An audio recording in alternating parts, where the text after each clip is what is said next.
কিভাবে থাকবো এরকম একটা বাচ্চাদের না দেখে। সন্তানকে বুকে নিয়ে ঘুমাচ্ছিলেন মা। এরই মধ্যে ৯ মাস বয়সী শিশু সন্তান আয়াসের ঘুম ভেঙে গেলে সে গড়িয়ে পড়ে ঘরের মেঝেতে জমে থাকা বৃষ্টির পানিতে। হতভাগা এ মা ঘুণাক্ষরেও কল্পনা করেননি নিজের কলিজার ধনকে এভাবে হারাতে চলছেন। শিশুটির পিতা আবির জানান, মধ্যরাত থেকে বৃষ্টি হওয়ায় পরিবারের সদস্যরা রাতভর জেগেছিলেন। সকালে কিছুক্ষণের জন্য তারা ঘুমালে এরই মধ্যে খাট থেকে অজান্তেই নিচে পড়ে যায় শিশুটি। আর ঘরের মেঝেতে জমে থাকা বৃষ্টির পানিতে পড়ে মারা যায় তাদের আদরের একমাত্র সন্তান আয়াস। প্রচন্ড বৃষ্টিতে পানি জলাবদ্ধতা হয়ে যাওয়ার কারণে বাসার ভেতরে পানি চলে গিয়েছিল। বাচ্চার বয়স ছোট, ৮-৯ মাস। বাচ্চা খেলার ছলে গড়িয়ে বাড়ির পানিতে পড়ে যায়। আমরা সাথে সাথে হসপিটালে নিয়ে যাওয়ার পরে আসলে আর বাঁচানো সম্ভব হয়নি। গত ৮ জুলাই সকালে ময়মনসিংহ শহরের ব্রাহ্মপল্লী এলাকায় এ মর্মান্তিক ঘটনা ঘটে। নিহত আয়াস স্থানীয় বাসিন্দা আবির মিয়ার ছেলে। স্থানীয়রা জানান, কয়েকদিন ধরে টানা বৃষ্টিতে নগরীর অনেক নিচু এলাকা প্লাবিত হয়েছে। এর প্রভাব পড়ে আবির মিয়ার বসত ঘরেও। ঘরের মেঝেতে পানি জমে যায়। ৮ জুলাই সকাল 9:30টার দিকে আয়াস তার মায়ের সঙ্গে খাটে ঘুমিয়েছিল।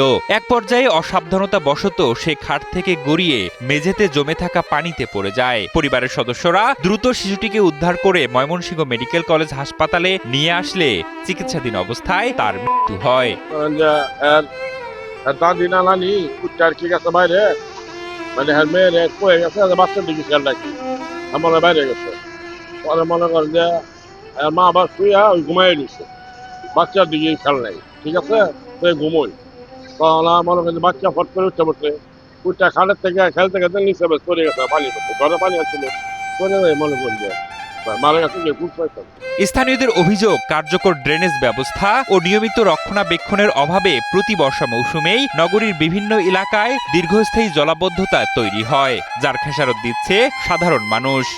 অতিবৃষ্টির কারণে আমাদের প্রচন্ড রকম জলাবদ্ধতা, তো এটা আসলে অত্যন্ত একটা অনাকাঙ্ক্ষিত ঘটনা, দুঃখজনক ঘটনা। আমাদের সান্ত্বনা দেওয়ার ভাষা নেই। অতিবৃষ্টির কারণে আমাদের এই অঞ্চলে সবসময় জলাবদ্ধতা তৈরি হয়। শিশু মৃত্যুর খবরটি শুনে ঘটনাস্থলে যান ময়মনসিংহ জেলা প্রশাসক। এ সময় শোক সন্তপ্ত পরিবারের প্রতি সমবেদনা জানান তিনি। তার মাটা ঘুমায় ছিল, শিশু পড়ে গেছে। আসলে তো এটা মাকে শিশুটি যে পানির মধ্যেই পড়বে এটা মা খেয়াল করে না। তো আমরা চেষ্টা করবো আমাদের জায়গা থেকে সর্বোত্তম, যে আমরা আপনারা দেখেছেন আমরা চেষ্টা করেছি। বাকি দিনগুলোতে ইনশাল্লাহ আগামী বর্ষার পূর্বেই আমরা একে পুরোপুরি শেষ করতে পারবো না, কারণ প্রায় ৮০ ভাগ দিন উল্টা হয়েছে। আমরা আগামী বর্ষা মৌসুমের আগে জল বদ্ধতা নামক শব্দটা থাকবে না। এদিকে কয়েকদিনের টানা ভারী বর্ষণে ময়মনসিংহ শহরের বিভিন্ন এলাকা জলাবদ্ধ হয়ে পড়েছে।